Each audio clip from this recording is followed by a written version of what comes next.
Abramos la Biblia en el libro de Génesis, Génesis capítulo 45, versículo número 1 en adelante nos dice: José ya no pudo controlarse delante de sus servidores, así que ordenó que salgan todos de mi presencia, y ninguno de ellos quedó con él. Cuando se dio a conocer a sus hermanos, comenzó a llorar tan fuerte que los egipcios se enteraron y la noticia llegó hasta la casa del faraón. Yo soy José, les declaró a sus hermanos. ¿Vive todavía mi padre? Pero ellos estaban tan pasmados que no atinaban a contestarle.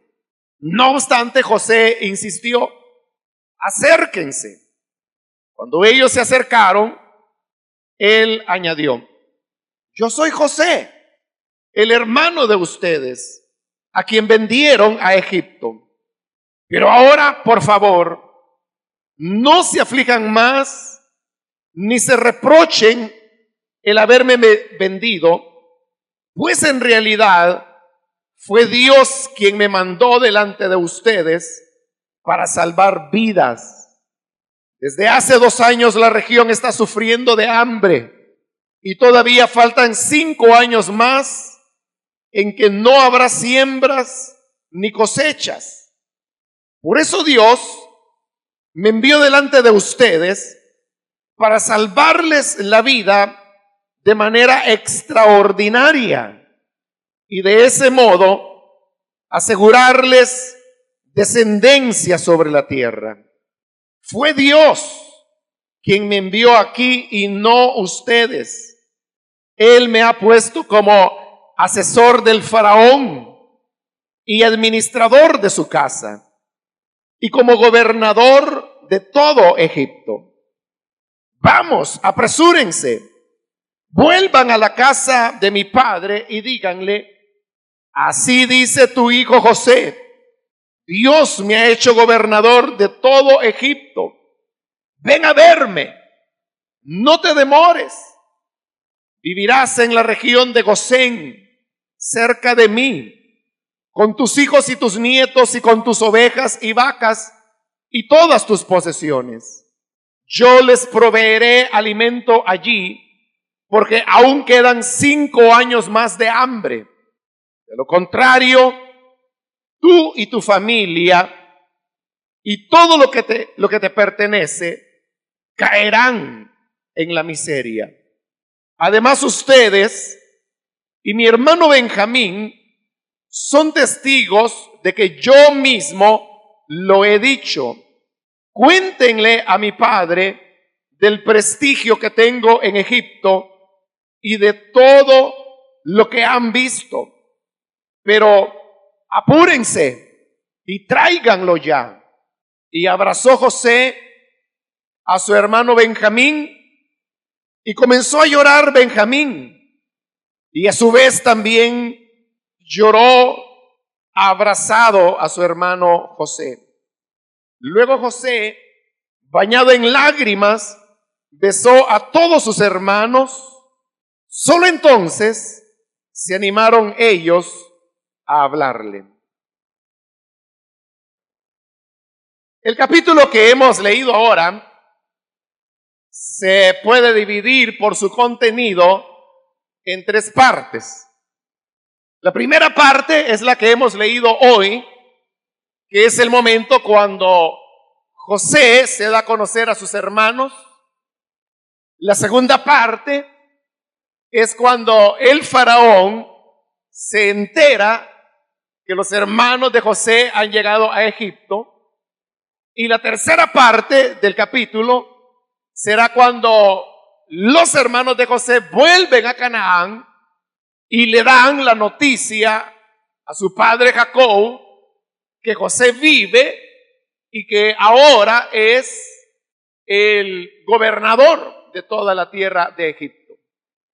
Ahora, recordemos que antes de llegar a este capítulo 45, En el 44 estuvimos considerando lo que llamamos el discurso de Judá, el cual pronunció delante de José.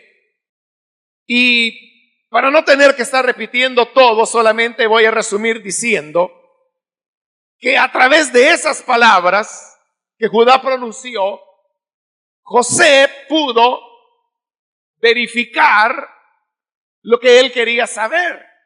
Él quería saber, en primer lugar, si sus hermanos habían cambiado después de 22 años, cuando con toda crueldad lo vendieron a él como un esclavo. En segundo lugar, él quería saber si sus hermanos aborrecían a Benjamín por ser, como él lo deducía, y deducía bien, que era el hijo favorito de su padre Jacob. José les ha puesto 3 pruebas, y en las 3 pruebas los hermanos de José salieron aprobados. Pero como lo dijimos, la tercera prueba, que es cuando se simula que Benjamín ha robado la copa de Zafenat Panea, que ese era el nombre egipcio de José, es cuando los pone en la situación más comprometedora. Pero ahí, en ese momento, es donde Judá demuestra el amor que tenía hacia Benjamín, al punto que él se ofrece para sustituirlo. Y dice: quede yo como esclavo, pero que Benjamín vuelva con su padre, porque el alma de Benjamín está unida al alma de nuestro padre, y si el muchacho no vuelve, nuestro padre morirá.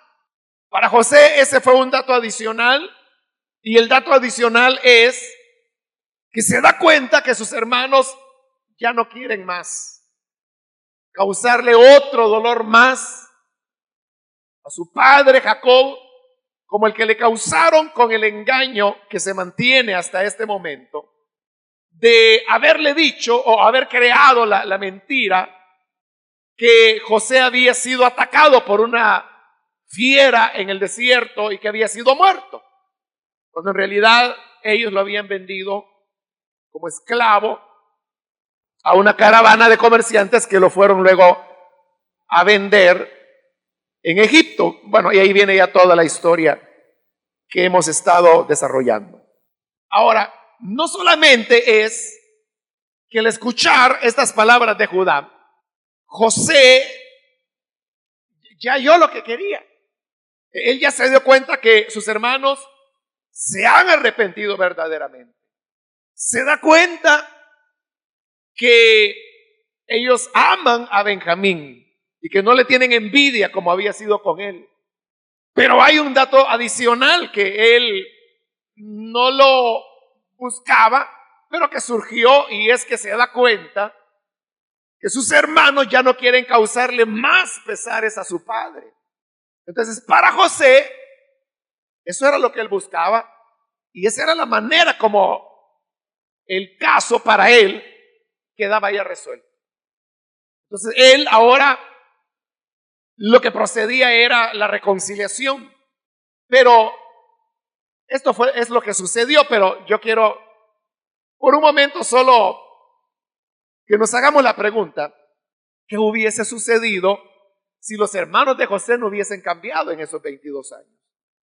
Y que hubiese sido cierto que ellos le tenían envidia a Benjamín y lo aborrecían como habían aborrecido a José. O peor, que hubieran estado dispuestos a dejar ahí de esclavo a Benjamín, irle a dar un nuevo golpe a su padre, del cual probablemente de tristeza esta vez sí iba a morir. ¿Qué hubiera hecho José si en las 3 pruebas que les puso ellos hubieran fracasado y José hubiera llegado a la triste conclusión que sus hermanos no se habían arrepentido, que no habían cambiado, que odiaban a su hermano, que no consideraban a su padre? Como eso no sucedió, cualquier cosa que podamos pensar sería simple imaginación, simple hipótesis que podemos hacernos. Pero quiero decirle que una probable hipótesis sería que, como ahora José, o Zafenat Panea, como se le conoce en Egipto, ahora él tiene el poder.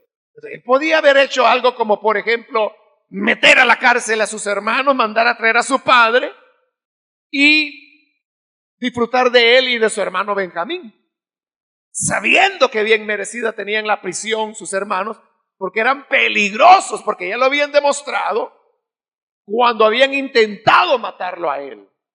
No lo mataron, pero lo vendieron como esclavo. Entonces, el lugar más seguro donde tenerlos era en la cárcel. Pero como le digo, eso solo es una hipótesis. Pero gracias a Dios no era así. El tiempo no había pasado en vano y los hermanos de José habían llegado a un verdadero arrepentimiento.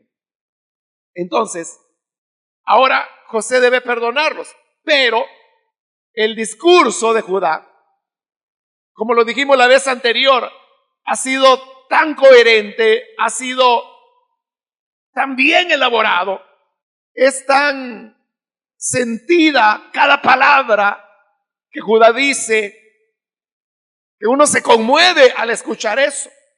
Uno se conmueve sin ser de la familia de ellos, sin ser hijo de Jacob.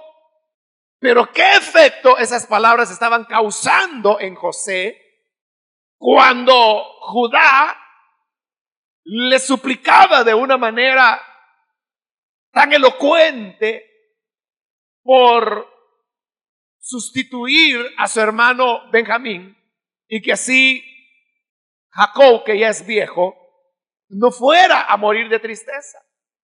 Esos eran como punzones que llegaban al corazón de José, que de por sí era un muchacho, bueno, ya un hombre, que andaba en sus 40 más o menos, pero sensible.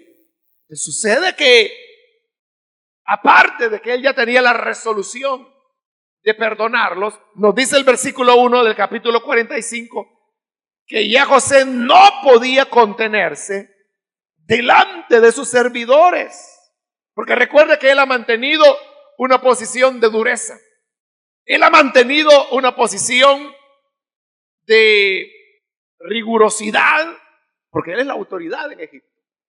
Pero él ya no aguanta continuar fingiendo eso. Y entonces dice que ordena a todas las personas de la corte que estaban ahí presentes que salgan, que lo dejen solo, porque él quiere estar solo con sus hermanos. Ahora, hay que entender bien por qué José quería estar solo. Algunos han dicho, bueno, él quería estar solo porque no quería que sus sirvientes lo vieran llorando. No, José no tenía pena que sus sirvientes lo vieran llorar. Otros han dicho porque él quería tener un momento de intimidad familiar. Pero esa tampoco es la razón. La verdadera razón es que José, como hoy se va a dar a conocer a ellos, y les dirá, yo soy José. Pero él no solamente quiere decirles que él es José, sino que José quiere explicarles cómo él ha llegado a entender todo lo que ha sucedido y qué era lo que había sucedido. Que ellos lo habían vendido como esclavo. Y eso era algo que ni Benjamín sabía, porque era un secreto que se habían guardado entre los 10 mayores. Pero ahora José les va a decir, como les dice, y se los dice 2 veces, yo soy José, el que ustedes vendieron a Egipto. Pero ¿qué sucede? Que al decir eso José, lo iban a oír los miembros de la corte. Entonces, ¿qué iban a pensar? Iban a decir que qué barbaridad de hermanos los que tiene José. O Zafenat Panea, como le llamaban ellos. Y hubieran dicho, bueno, entonces esta familia de Zafenat Panea son unos bárbaros, son unos crueles, son unos insensibles. Y era cierto. O por lo menos lo habían sido 20 años antes. Y eso los iba a desacreditar como familia. Entonces José no quería que sus hermanos quedaran desacreditados. Por eso es que ese tema lo quiere hablar a solas. para que no trascienda, para que no se sepa. Es esa la razón, no es que lo vean llorar ni nada de eso. Cuando ya todos han salido, José comienza a llorar, pero dice que su llanto era tan fuerte en el versículo 2 que los egipcios se enteraron, o sea, oyeron que José estaba llorando, probablemente quizá a gritos o por lo menos de una manera que se oía hasta afuera. Y los criados van inmediatamente a Faraón a contarle y a decirle: Safenat Panea llora, algo pasa. Y claro, ellos no iban a entrar porque le tenían un gran respeto. Y en el versículo 3 es donde finalmente les dice: yo soy José. Les declaró a sus hermanos. Claro, para los hermanos de José, que este egipcio les dijera yo soy José, fue algo que fue como un trueno, como un balde de agua fría para ellos, por varias razones. Porque recuerda que hasta este momento José ha estado hablando con ellos a través de un intérprete. José habla en egipcio y el intérprete les está traduciendo a la lengua de Canaán. Pero sucede que ahora, sin intérpretes, él comienza a hablar la lengua de Canaán. Y entonces viene y le dice: yo soy José. Es una suma de sorpresa. La primera sorpresa es que les está hablando la lengua de Canaán y la habla muy bien, es su lengua materna. Segundo, les está diciendo el nombre de su hermano desaparecido, que ellos nunca lo habían mencionado en Egipto. Solamente decían: teníamos otro hermano que murió. Pero hoy él está diciendo: soy José. Está diciendo el nombre que ellos nunca habían pronunciado. Y en tercer lugar, el choque de que lo han visto como un egipcio. Porque recuerde, José tiene un nombre egipcio, se viste como egipcio, se rasura como egipcio, está casado con una egipcia, tiene hijos egipcios, habla el egipcio, es un gobernador de Egipto. Y entonces, al punto que ellos no saben, no lo han reconocido, no lo han podido reconocer hasta ese momento que es su hermano. Claro, la última vez que lo vieron él tenía 17 años de edad. Ahora él ya está llegando a los 40, había pasado bastante tiempo. Pero no era tanto eso, sino que era su vestimenta, su idioma, por lo cual no lo podían reconocer. Pero sucede que ahora este egipcio les está hablando en su lengua. Entonces todos esos elementos les choca de tal manera que, como lo dice la Reina Valera, perdón, la Nueva Versión Internacional, que es la que estoy utilizando, dice: ellos estaban tan pasmados que no atinaban a contestarle. O sea, porque se quedaron, que no les computaba. No tenía para ellos sentido lo que estaba sucediendo. Pero inmediatamente después que él ha dicho: yo soy José, la siguiente pregunta que él hace es: ¿vive todavía mi padre? Aquí es importante entender que era lo que la familia de Jacob entendía por vivir. Porque uno diría: bueno, esta pregunta sale sobrando. Porque Judá, precisamente todo el discurso de Judá ha girado en torno a que si Benjamín no vuelve, su padre muere.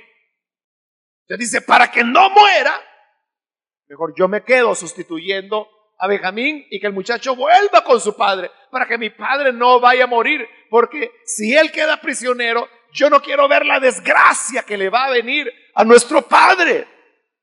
Él repetidas veces ha estado diciendo que Jacob está vivo y que precisamente su súplica es para que no muera. Y sin embargo, ahora viene José y les pregunta: ¿vive todavía mi padre?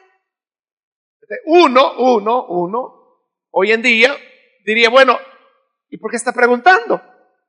Si se ha echado un discurso tremendo Judá en donde el centro es preservar la vida de su padre. Entonces, ¿por qué José está preguntando si aún vive?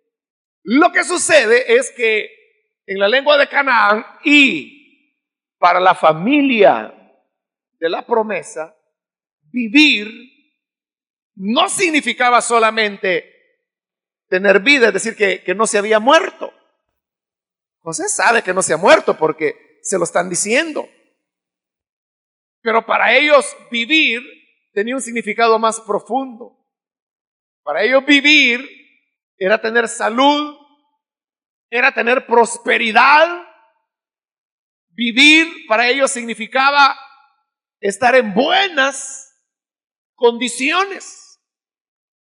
Entonces, en otras palabras, lo que él está preguntando no es si su padre está vivo o muerto. Lo que él está preguntando es, mi padre tiene salud, está próspero, tiene paz. Eso es lo que él está preguntando.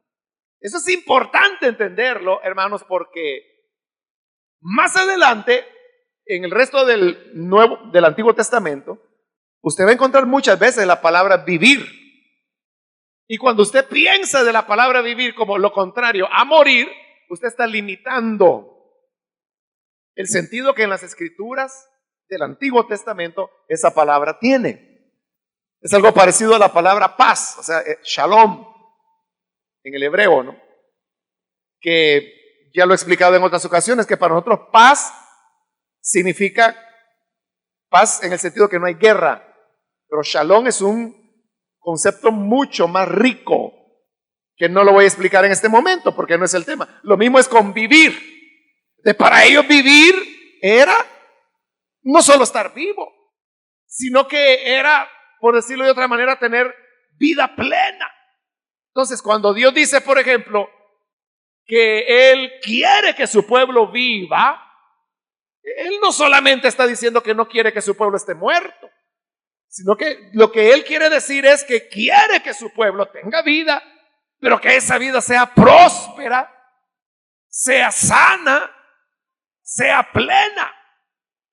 Hoy, en un lenguaje más moderno, podríamos decir que el ser humano desarrolle sus potencialidades, sus metas en la vida, sus capacidades intelectuales, culturales. Eso sería vivir.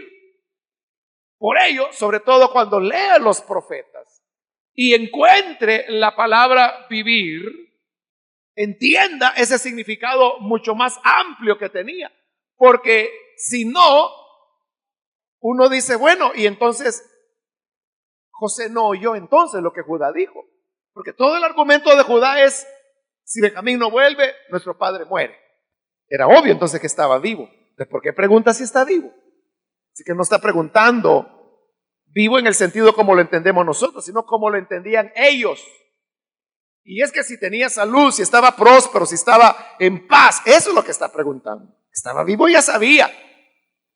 Solo por ponerle un ejemplo, en Ezequiel, Dios dice que encontró a Israel y la compara con una niña que la dieron a luz en el desierto, pero la madre la abandona, recién nacida la niña, y la deja tirada en el desierto. Y entonces dice Dios que Él pasó por ese lugar y vio a la niña, que todavía estaba ahí con su cordón umbilical, bañada en el líquido amniótico, en sangre. Y entonces dice Dios que a Él le compujo el corazón, sintió misericordia de la niña. Y entonces dice que Dios la recogió y entonces le dijo, vive, vive. Y que comenzó a cuidarla. Eso aparece en Ezequiel. Cuando usted lee ese pasaje y lee que, porque es una parábola que Dios está utilizando, una figura, una comparación. De cuando Dios la toma en los brazos y le dice, vive, vive, no le está diciendo solamente, no te mueras. Porque al fin y al cabo, aunque abandonada, pero estaba viva la niña, que representa a Israel. Cuando le está diciendo vive, lo que le está diciendo es que quiere que sea próspera, que tenga paz, que tenga abundancia. Ese es el sentido. Ahí solo, como le dije, solo por ponerle un ejemplo de un pasaje de la riqueza del deseo de Dios para su pueblo, que es un deseo que también pasa al Nuevo Testamento. En el Nuevo Testamento, de igual manera, se habla de la vida. En el Evangelio de Juan, la palabra vida se repite muchas veces, pero siempre está hablando de eso. Nosotros normalmente lo relacionamos con la vida eterna. Y sí, tiene relación. Pero también tiene relación con esto que Dios está diciendo. Y es que Él quiere que seamos prósperos. Cuando el Señor dijo, por ejemplo, yo soy la vida, o he venido para que tengan vida, o el que cree en mí no morirá, sino que vivirá. Ahí le estoy poniendo 3 ejemplos del Evangelio de Juan. Pero Él no solamente se está refiriendo a que no vamos a morir en la condenación eterna y que vamos a tener vida eterna. Sí habla de eso, pero también está hablando en el otro sentido, que dice, he venido para que ustedes sean bendecidos, sean prósperos, tengan salud, porque todo eso implicaba la palabra vivir. Por ello es que todo aquello que contribuye a que usted pueda tener salud, prosperidad, que su familia no simplemente esté sobreviviendo, sino que tenga oportunidades de poder desarrollar sus potencialidades. Ese es el deseo de Dios. Y por eso le decía, todo lo que contribuya a ello es la expresión del corazón de Dios.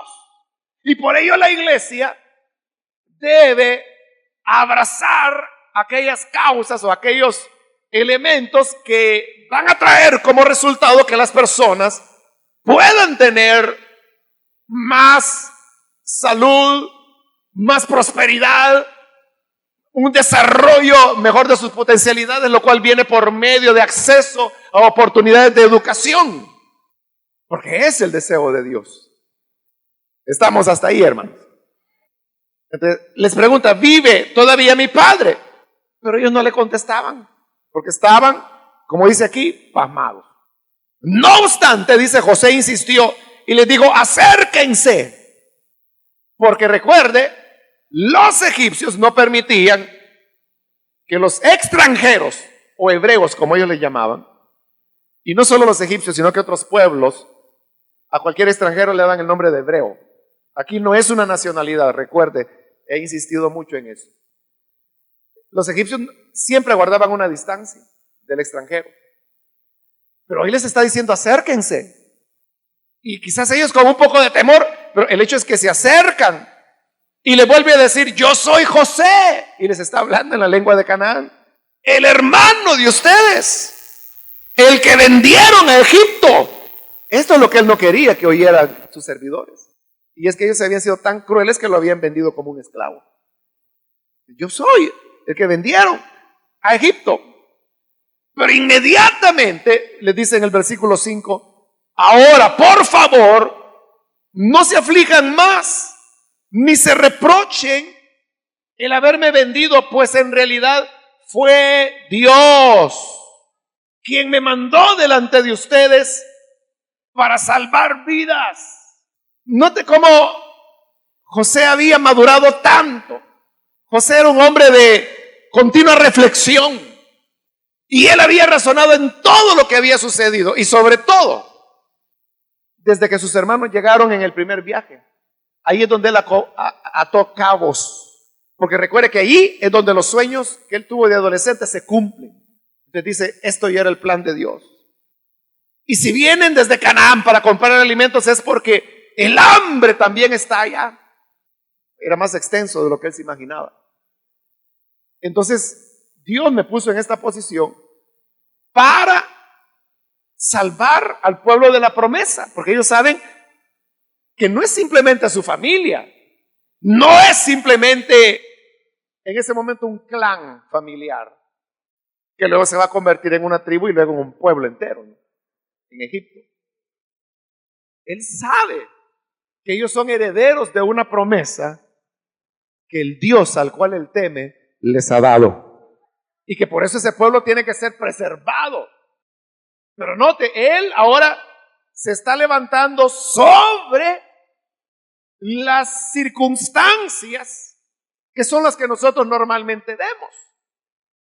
O sea, una persona que no hubiera madurado o que no hubiera reflexionado en el sentido que tenía. Es que mire, todo lo que nos sucede en la vida, a todos, tiene un propósito, tiene un sentido, hay una línea que Dios está siguiendo en nosotros. Y en nuestra vida nos ocurren cosas buenas y cosas malas, cosas agradables y cosas desagradables, como le había ocurrido a José, que mire, desde su infancia o su adolescencia, bueno, desde su infancia porque nunca lo quisieron sus hermanos, hasta llegar casi a la vida adulta, si todo fue sufrir para él, lo hemos estudiado, todo fue dolor, todo fue que aunque él era un hombre de integridad, parecía que como que Dios lo tenía olvidado. Y eso no es fácil y no es agradable tampoco. Es doloroso. Pero ahora José se da cuenta que eso obedecía a un plan. De igual manera, yo le digo, su historia, su vida, no es el producto de casualidades. Es la mano de Dios quien fue ordenando todas las cosas que a usted le sucedieron. Aún las cosas desagradables, tristes, dolorosas. Pero el problema es cuando uno se queda enmarcado en el hecho y no en las razones del hecho. José podría haberse quedado enmarcado. Mis hermanos me vendieron. Un día Dios me lo va a poner en mis manos, entonces van a saber quién soy yo. Él pudo haberse quedado ahí. Y ahora que estaba en total autoridad de hacerlos esclavos o lo que quisiera con ellos, José no se ha quedado ahí. ¡Ja! Aquí vienen estos desgraciados. No. Él ya no ve el hecho que lo vendieron, sino que ahora está viendo las razones de ese hecho. Y lo que él descubre es que Dios permitió eso para ahora llevarlo a Egipto y que de esa manera la simiente escogida, el pueblo, bueno, que aquí no es pueblo, es una familia de la promesa, sobreviva. Él lo está viendo ahora desde una altura mayor. Y por eso les dice, no se preocupen. Porque cuando él les dijo, yo soy José, el que ustedes vendieron, soy José su hermano, el que ustedes vendieron a Egipto. Quizá les vio la cara. Y ellos dijeron, hoy sí que nos mata.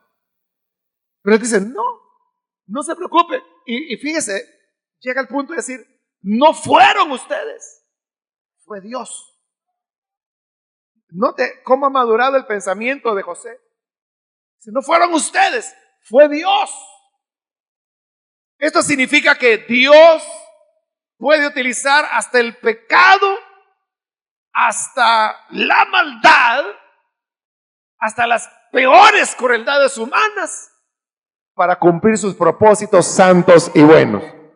Estas palabras que José está diciendo aquí sería la versión antiguo testamentaria de las palabras que Pablo dice en Romanos cuando expresa que todas las cosas ayudan a bien a los que aman a Dios.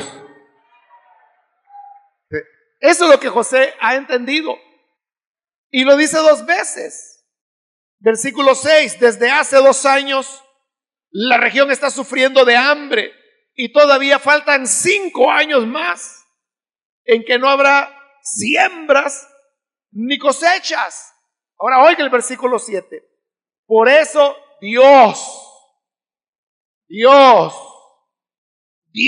me envió delante de ustedes para salvar la vida de manera extraordinaria y de ese modo asegurarles descendencia sobre la tierra, descendencia de la cual un día nacería Jesús el Cristo, nuestro Salvador. El plan de Dios era perfecto. Ahora, uno diría, bueno, pero ¿por qué el plan de Dios tiene que ser tan doloroso? ¿Por qué José tuvo que vivir todo ese sufrimiento? Porque el mundo en el que vivimos es un universo de pecado, donde las cosas no son como nos gustaría que fueran. Y como lo dije en una ocasión anterior estudiando Génesis, y hace pocas semanas fue, que yo le decía que no es que Dios mueva las circunstancias o nos mueva a nosotros como piezas de ajedrez y Dios lo está haciendo de una manera fría. No es eso. Porque Dios tiene un corazón sensible y aunque el proceso es doloroso, en ese proceso doloroso Él está con nosotros. Y le dije en esa ocasión, y hasta Dios ha tenido que pagar su cuota de dolor en este gran plan de la redención, al entregar a su hijo y perder a su unigénito, su amado, su único hijo. Uno no puede decir, si es que Dios lo agarra a uno como que si es monigote, y a uno lo pone a llorar y a sufrir mientras él feliz está allá en el cielo y los ángeles le están cantando. No. Un día Él entregó a su hijo, único y amado. Él también pagó el precio. Porque el mundo, le dije, es un universo de pecado. Está en un proceso de redención. Pero por ahora todavía es un mundo de pecado. Entonces nosotros, de igual manera, no podemos, si ni Dios se escapó del dolor, nosotros no podemos esperar que en nuestra vida no haya dolor, no haya sufrimiento, no haya tragedias, no haya sinsabores. Sucederá. Pero yo le digo, al final, todas las cosas ayudarán a bien. Se necesita, por supuesto, gran madurez para entender ese propósito superior de Dios. O sea, uno tiene que dejar, se lo voy a decir así, uno tiene que dejar el pleito con la gente que nos hizo daño para elevarnos y preguntarnos, bueno, ¿qué es lo que Dios quería con eso? Y cuando uno entiende el plan de Dios, por eso Él les dice a sus hermanos, no se preocupen, no fueron ustedes, fue Dios. Dios fue quien me envió aquí. Y luego les dice en el versículo 9, vamos, apúrense, vuelvan a la casa de mi padre y díganle, así dice tu hijo José, Dios me ha hecho gobernador de todo Egipto. Ven a verme, no te demores. Vivirás en la región de Gosén, cerca de mí, con tus hijos y tus nietos y con tus ovejas y vacas y todas tus posesiones.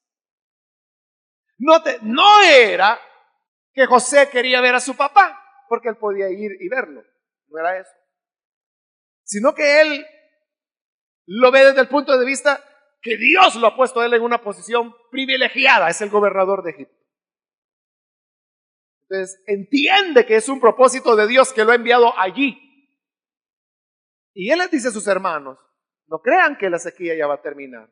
Esto está comenzando porque apenas van 2 años y son 7, faltan 5 años más. Entonces traigan a toda la familia y que se venga a Egipto. Y se sentarán en la tierra de Gosén, que era una de las tierras más fértiles que había en Egipto. En la próxima ocasión vamos a hablar un poco más de qué era Gosén.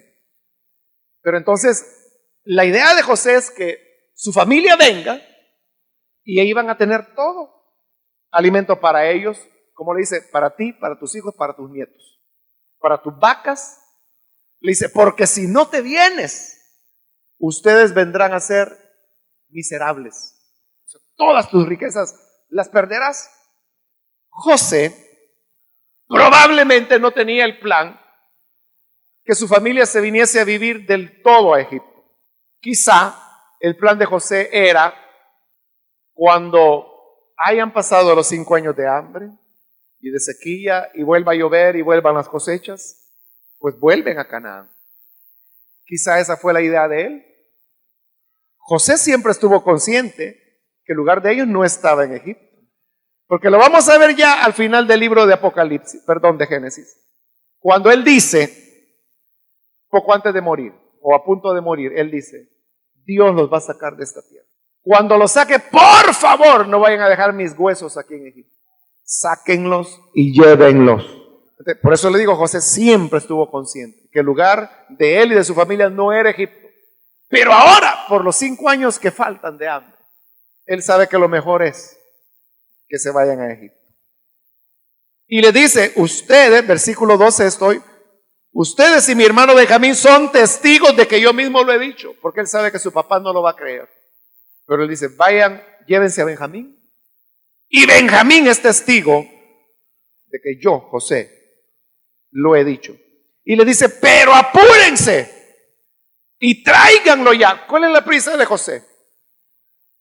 Que él ha detenido a sus hermanos por estarlos probando. Los ha detenido y no ha llegado provisión allá. Por eso dice, apúrense. Llévenle estos alimentos y tráiganlos. Y después de eso, dice el versículo 14, abrazó José a su hermano Benjamín y comenzó a llorar. Benjamín a su vez también lloró abrazado a su hermano José. Y luego José, bañado en lágrimas, besó a todos sus hermanos.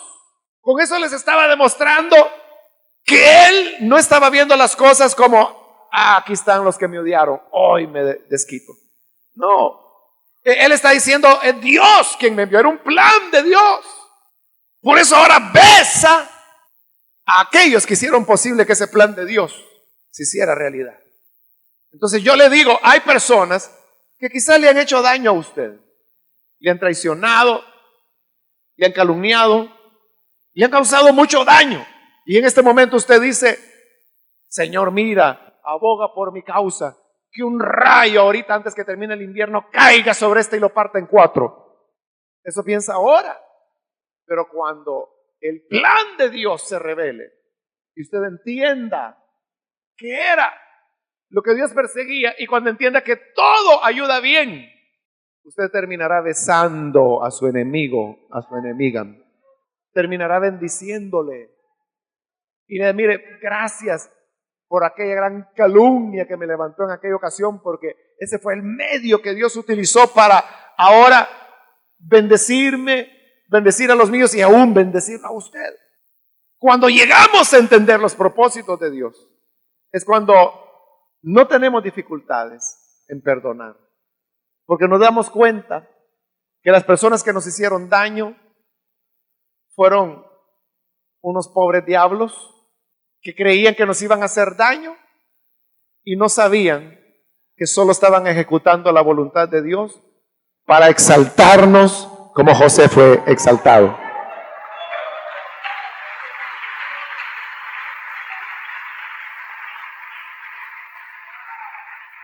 Tal vez en este momento en su corazón hay rechazo o rencor o una situación no perdonada hacia alguien que le lastimó mucho, uno o varios que le lastimaron. Y usted dice, si es que no puedo perdonarles.